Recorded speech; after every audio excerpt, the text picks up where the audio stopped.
Welcome to Business Talk here on Business Tech, and time to talk about what we pay for financial advice in South Africa. And I think for the longest time, South Africans have been told you've got to pay a percentage of your assets, AUM as it's called in the industry, over for financial advice annually into perpetuity. And if you do the sums, it really can erode a very large chunk of your wealth over a period of 10, 20, 30, 40 years. It's quite staggering, sometimes up to over half of what you could have been taking home. But it doesn't have to be that way. And joining me in studio is Adrian Hope-Bailie, who's the founder of a fintech, Fynbos Money, which is hoping to use the technology that we have at our disposal to really turn that model on its head. So Adrian, it's great to have you in studio with us. Just tell us a little bit more about your journey into the fintech world. I believe you're a technologist at heart, so it's really quite close to you. Yes, Michael, it's great to be here. So we didn't actually set out to change this industry. We set out to solve a particular problem. As you say, I'm a technologist, and I work with a team of incredible team who are product builders. They love building digital products, and we were doing something very different until just over a year ago. And this was, I guess, a problem close to our hearts. The team are mostly quite young and quite well informed in terms of their own personal finances, but found frustrating conversations with friends and family all the time about what they were doing, how were they investing for their future, how were they saving, and a lot of anxiety, a lot of fear. And so the problem we set out to solve was that. And as we've been down this journey, we've learned quite a bit about the industry and identified what we think are kind of structural flaws in the whole business model that are starting to change. And I think financial advice is only a piece of that. But I think, the model itself is not set up in a way that is conducive to the best service to the end user. Yeah, it's a curious incentive. I mean, you talk about that. If you just look at charging a percentage of assets under management, the incentive for the advisor is obviously, and the industry has always said, but we're aligned because, if you grow your assets and, you win, we win. But then when it comes to maybe taking a chunk out to pay for children's school fees, for example, or university or something like that, then your assets decrease. And so there's a misalignment of incentives. But just at a very broad level, firstly, when you looked at the industry, what was that fundamental flaw that started to rise to the surface to you? Well, I think beyond the percentage-based fees, I think percentage-based fees make sense in certain context. And I think what you talk about is, where the industry will say that the incentives are aligned. I think that is true for high net worth individuals. If you're making lots of money or you've got a lot of assets under management and you've given that to an advisor, they're making a decent income out of managing that for you. They're strongly incentivized to do a good job. The reality is, for the vast majority of South Africans, don't have huge assets under management to give to an advisor. So the whole industry has found another way to subsidize that cost of advice. And so I don't see the fault with the advisors. I think what advisors are doing wrong is they're not valuing their own services enough. They're giving away the service for free, effectively, to a lot of people. So you go to an advisor, and the planning and the advice portion, which is what they should be doing for you, is sort of thrown in along with a whole bunch of product sales. Yeah. And it's often not the investments that are the problem, because, if I've got a few $100,000 to invest, I'm a young person, a few years into my career, that advisor is not making enough out of me to make ends meet. There's no sustainable business there. Yeah. So he has to get his money out of selling me insurance, effectively, because he's chosen not to charge me for his services. So he has to find that revenue somewhere else. And I think the flaw here is you've got a value chain that most of us out there don't understand. And I must say it's something that we as a business have only really been unpacking and understanding under the hood. On the one end, you've got asset managers who run these funds, and they're investing, and their incentive is to build the fund, build the assets under management, because they charge a percentage. But then up the value chain, you have administrators who do all the paperwork, and they're managing nominee accounts, and they're reporting to SARS and all of those kinds of things. And the easiest way for them to charge was, well, they'll just tack on a percentage as well.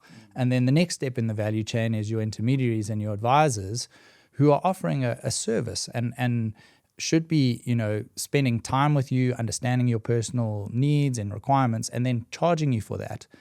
But the industry has set itself up that that's not the way it works. They get a percentage, and if that percentage is too low, they have to find alternative revenue streams. And so it's I think the people who are missing out here, the people who are losing out are financial advisors. Good financial advisors come into the industry, want to do right by clients, and are stuck in this system where to build your practice, you've got to build a book, and to put food on the table for the first 10 years while you build that book, you've got to sell insurance.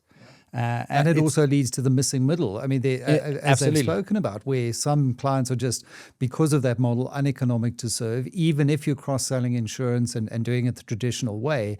And so advisors then don't see a business there. So they'll rather chase the more high net worth individuals. Absolutely. And I think we see this in financial services across the board in South Africa.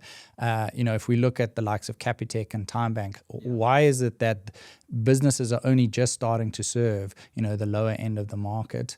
It's because historically, all of the legacy financial services businesses in South Africa have made lots and lots of money out of serving the wealthy. That's where the money is, so that's where the money is to be made, especially if it is a percentage-based fee. So I think, our gripe or our argument is not necessarily against percentage-based fees. If you're an advisor and you want to charge a percentage-based fee, maybe that makes sense for you. But my gripe is that probably only makes sense to you if your customers are very wealthy, because there's only three ways you make money out of percentage as an advisor in that situation, and it's you're either overcharging, or you're selling something else, or your customers have lots of money. So if you're in the other two categories, I think you owe it to yourself to be a little more transparent about, you can say, what do I do? I'm a financial advisor. How do you earn your money? I sell insurance. And I get commissions from those product houses. And they'll argue that that's all very transparent and customers understand that. The problem is not really that. It's that they've undervalued the service they offer. I mean, imagine going to a GP and he says, I'll give you your consult for free, but I'm going to get commission on the medicine I prescribe you or the referrals I make to the specialist. Would you trust that GP? Absolutely. I don't think so. No, I mean that's a great analogy, and I think when it comes back to the financial advisor and valuing what they're offering and the service that they're offering, that really is where the real magic and the power of good financial advice comes in. I come in and I sit down with you, Adrian, and I get to understand you. I get to understand exactly, what is the goal that you want to achieve, what is your purpose. And different things move different people. Some people, have maybe a material goal. Others want to have more experiential goals. But, you've got to understand the individual, their tolerance for risk, and then wrap it into a service. And that's real IP. Yeah. So you've looked at this and you said, right, we can do it differently. You've now got a flat fee model that you've introduced at Fynbos. How does it work? So, going back to that value chain, we've tried to insert ourselves in the intermediary space, right, and say, it doesn't make sense in a digital age for you to pay a fee for access to a digital platform that's based on the amount of money that you're investing through the platform. The cost for us to serve a person with R1 million and a person with 100,000 Rand is exactly the same. It's a fully digitized end-to-end platform. So we felt like the way we want to charge for the service is based on what it costs us to deliver the service. And I think you see this across a lot of industries where digitization has changed the industry, especially in industries where historically there was an intermediary that took sort of a commission or a percentage. So Fynbos is positioning itself as a digital platform that allows people predominantly to DIY, so self-serve, access to these funds and fund managers and products. You can go and invest in them yourself. That doesn't do away with the need for financial advice, but by doing that, we believe we're setting up our customers to get better, objective, transparent financial advice. They could either get it from us or they could get it from someone else, but we're not going to extract a percentage from their investments and pass that on to their advisor as the fee. It sort of forces everyone to lay their cards on the table and be transparent. We charge R100 a month. This is what you get for that fee. If you want advice, pay someone for advice. And it could be a half-hour consult, or it could be an ongoing retainer. As you say, I think the real value that a financial advisor provides is getting to know you and understanding you as a client. And it's a human relationship. And there are going to be situations, I think, where, and we see this especially amongst younger generations, they want to do things themselves. But often they just want a pat on the back. They want somebody to look at what they've done, who has the experience and says, yeah, you've got all your bases covered, or actually, you got a gap here, you need disability insurance, you should get that. The problem is, if the person doing that is also earning a commission on that disability insurance, do we trust their advice? But that's where the Financial Sector Conduct Authority, the FSCA, has tried to bring some more light to the surface and say, well, are you independent? Are you tied? Because in the bad old days, that was all very much hidden. And I think that also led to a general mistrust of financial advice broadly, which is terribly sad, because all the research shows internationally that if you actually get good financial advice, your likelihood of a better outcome over the duration of your investing journey is markedly different and improved over time. Absolutely. And I'll say, since we launched, we've faced some fire from some financial advisors. Maybe we need to work on the nuance of our positioning and our narrative. But there's no doubt financial advice adds value. And that's where we're coming from, and saying, if it adds value, charge for that value, and make it more transparent. And I think it comes full circle. You talk about this mistrust. As we explored this market and got to know, spoke to young people whose problem we were trying to solve. So we thought, great, we're going to build this fantastic product that, has a great user experience and helps them understand what they're doing. But a lot of the mistrust wasn't purely from them not understanding what to do. It was just years and years of an industry entrenched in this way of operating that had caused them to think of financial advisors the same way as the stereotypical second-hand car salesman. It's a reputation. And a lot of financial advisors will absolutely legitimately argue it's not a fair reputation, but the model that they operate under has created that. If you get a product for free, nobody's stupid. If you give me something for free, I know I'm paying for it somewhere, right? There's no charity. So, as much as I think the FSCA and regulators have done a great job over time of improving the situation, I think to a large extent the industry hasn't caught up. And it's scary. Change is scary, and if you look at the population of advisors in the country, they're generally quite a bit older. I think there's a big challenge there as well with industry itself. Very difficult to get young people into this industry because of how hard it is to start your own business. You need to have money to buy someone else's business or something like that. So I think that it's a structural problem that will have to change with time, and we see little changes here and there. There is flat fee advice starting to gain popularity. I think a great example is Easy Equities. Look at the success of Purple Group. They've been plugging away at it for, I think it's close to 20 years. Their latest results, I think, speak for themselves. Phenomenal, growing up into the Philippines, into Manila. But again, I think what they've realized is that you've got an investing public and a younger investing public who are so keen to invest and to DIY. You've just got to look at the crypto account holders in the country, the numbers of, in the 2 million versus the numbers of stockbroking accounts in the country. And so it shows you that there's an investing appetite. People want to DIY.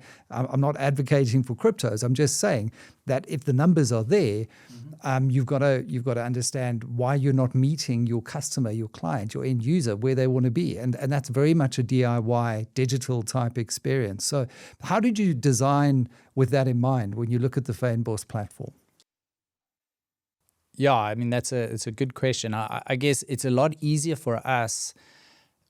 focusing just on that piece of the value chain and that piece of the puzzle. I think one of the biggest challenges, I mean, it's the historic innovator's dilemma. If you look at all of the big financial houses in South Africa, they're all completely vertically integrated. They want to own everything from fund management down to advice. So it's very hard for them to turn around and say, oh, we want to help DIY. We want to make it easy for customers to self-serve. They're a huge population of advisors, either tied or independent, sit back and say, so you're trying to cut out your biggest distribution stream, your biggest distribution channel. So I think it is difficult for them, given the way this whole thing works, unless they're prepared to take a step back and change structurally how it works. If you went to one of those big financial houses and you had very distinct fees that you paid for each of those things. If I went to an advisor and I paid him for his time, but then access to the platform had a fee, and then each of the funds charged a fee, I think it would be a lot easier for them to deliver a service like ours that is customer centric. We're not cannibalizing some other revenue stream of our own. We are offering a service specifically for the customer that does one thing, and we charge for that. And so I think we're actually at a bit of an advantage there, and I think it will be quite difficult for the industry unless they're prepared to, restructure things to also do this. It's going to be new players like ourselves, like Easy Equities. There's a fantastic investment app called Frank who have been doing this for a while. Or offering this self-serve. And I think your point is spot on about crypto. What cryptocurrencies did, I think, was just awaken people to this possibility of, oh, okay, if I've got some spare money, I can invest it, I can see a return, I can make that back. I didn't have to go to somebody else to do it for me. Yeah. I could do my own research, as they love to say in the crypto industry, understand what I'm doing by looking online. And I think that the internet, so we talked about digitization, the other technology trend that's affected this is the internet. There's this information asymmetry that's disappeared, where in the past, your sort of naive retail investor went to a financial advisor because they couldn't find that information themselves. Now they can. So you're in the situation where I did my research, I've decided to do X and Y. Can you just vet my decisions? Can you give me that pat on the back? The whole model is very different. And I don't understand tax as well as a tax expert does. And so I need someone to come and say, right, is that the right kind of structure? If I'm building something, do I need an offshore wrapper for a retirement product maybe to reduce estate duties, whatever it is? That's certainly, and you can go and DIY that a little bit, but it's always nice to have an expert to come and kind of run the rule over something like that. What has the reception been like in the industry, the market so far, from firstly the end user, but also the FAs out there? So let me start with the end user. We've had great reception to the product. I think people love the simplicity, the ease of use. They love being able to do a lot of this stuff themselves. We've been very slow and deliberate and intentional about things we've released. So we started, very simply with an emergency fund and a tax-free savings account. We've subsequently rolled out, savings pots for goals, and then tax-free savings for kids, and now recently discretionary investment accounts. The plan is to have an RA by the end of the year, and then we sort of cover the full gambit. And the reason for that is we've got a lot of focus on just making sure everything is really easy to use and understand. It's very easy to fall into the trap to just push stuff out, and then you create a whole lot of operational issues on the back end supporting customers who don't understand what they're doing. Right. That's not a sustainable model for us. So customer reception has been great. We growing nicely and very comfortable. What was been surprising for us is the number of fund managers who have approached us. And I think this just highlights the challenge they have at that end of the value chain of distribution. They just want distribution.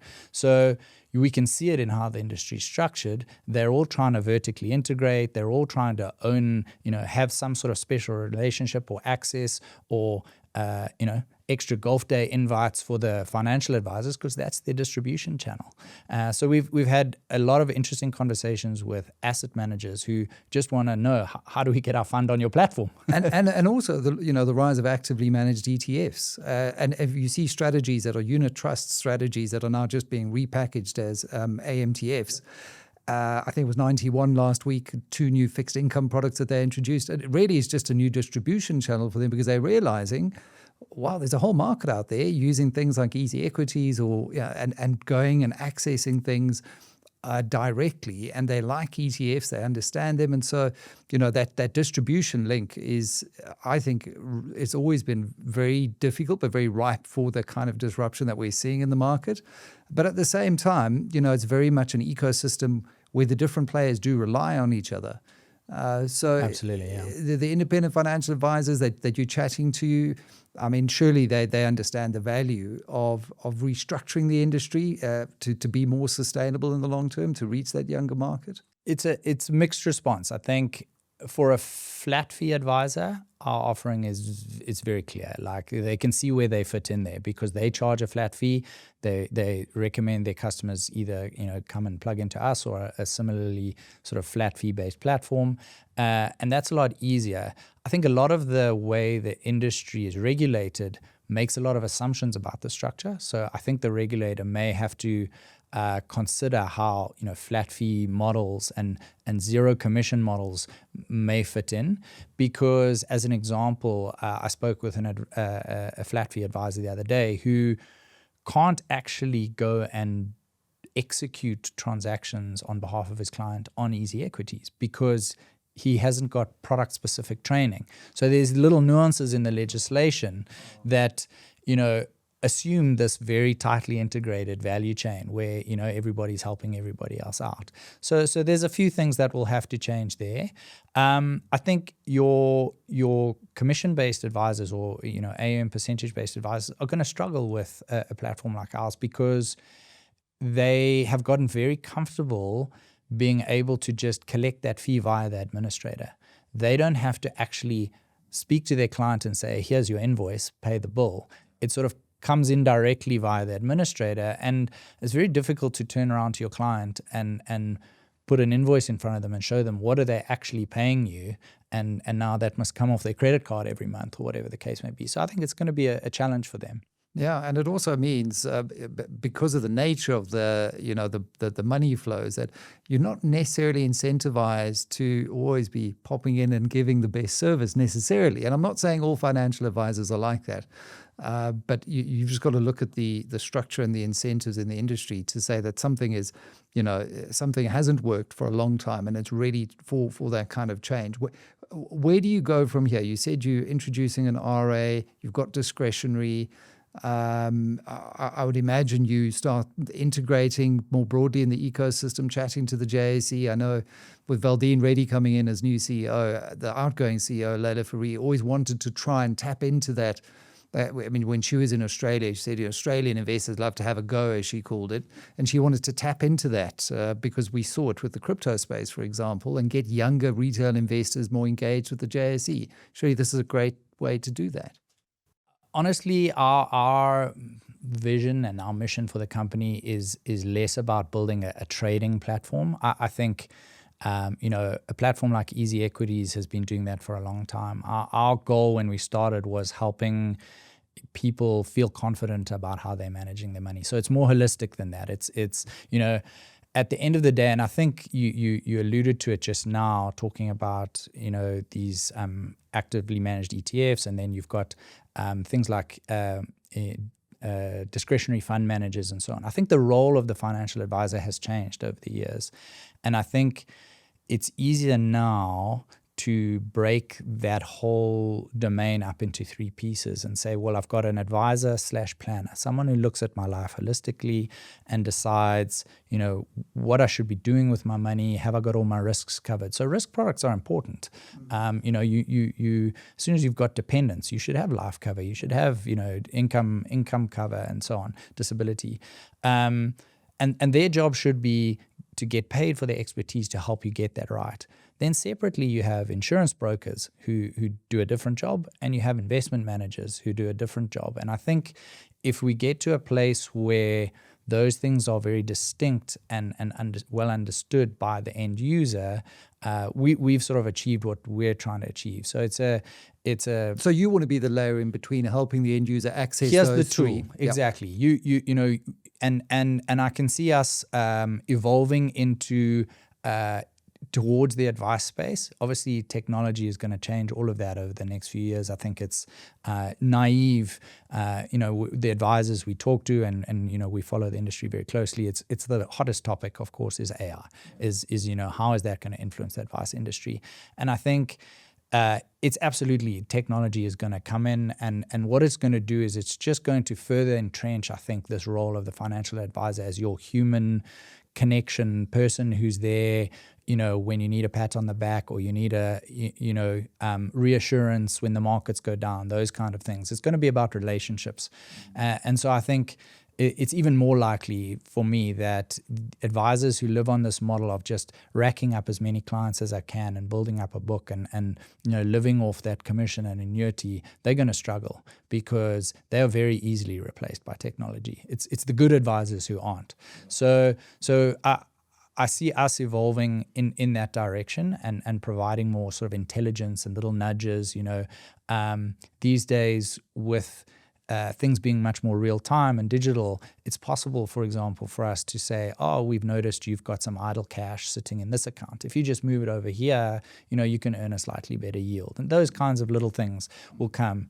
And hopefully we build up a good rapport with the flat fee advice financial advisors, and there's a way we start working together more closely down the line. But I think in general, the industry is definitely going to get heavily influenced by things like AI and digitization. And I think it's kind of obvious, right? No, and we're seeing it already. People typing things into ChatGPT to get some kind of financial guidance. And very often, even at this early nascent phase, it's fairly good at least pointing you in the right direction. So, and where this heads, because your model is much more scalable at a kind of mass market level,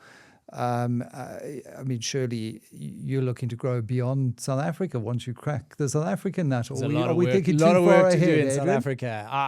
I think this market is bigger than people think, especially in the, where we're focused in sort of the middle to upper income brackets where people, I think our ideal customer is someone who's, got a university degree and is earning a decent income and has money to save. The reality is, a lot of people in South Africa don't even have a cent to save. Yeah. Well, we saw that with Two-Pot and the withdrawals recently.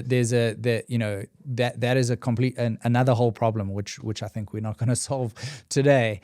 But I think that market is bigger than people realize, and there's a global trend of wealth transfer that's going on, and I think we'll see it in South Africa as well, where there's a boomer generation who lived through the boom years and made lots of money and sitting on significant wealth are going to be passing on that wealth to the next generation. And I think for a lot of advisors, they're going to be looking at that going, well, how do I make sure my clients' kids still want to use me as an advisor? Because I think a lot of them are going, well, no, that's not my style. I'm on an app, or I'm doing it differently. So I think there's a lot of macro trends that will drive this as well, and I think lots to do in South Africa before we go anywhere else. We've followed a lot of what we've seen happening in more developed markets. So we've seen incredible success of products in the US, the UK, Europe, in this vein. And some of them have taken directions of going wider. Some have gone deeper. There's a fantastic company in Canada called Wealthsimple who have basically become a bank. So they started with savings and investment management. They built up an incredible customer base who trust them because they took a similar approach of just offering value and being transparent. And very quickly, they were able to just switch on banking, transactional banking, and all of their customers flocked in. So I think there's lots of opportunities to broaden the product offering before even looking outside South Africa. Adrian Hope-Bailie, thank you very much. Very exciting time, I think, ultimately for the saver, for the end user, and I think that in an industry that has really, I think, been quite slow to adopt and change, is a very exciting opportunity for the likes of Fynbos Money. Thanks so much for sharing a little bit more into your philosophy and your insights with us here on Business Talk.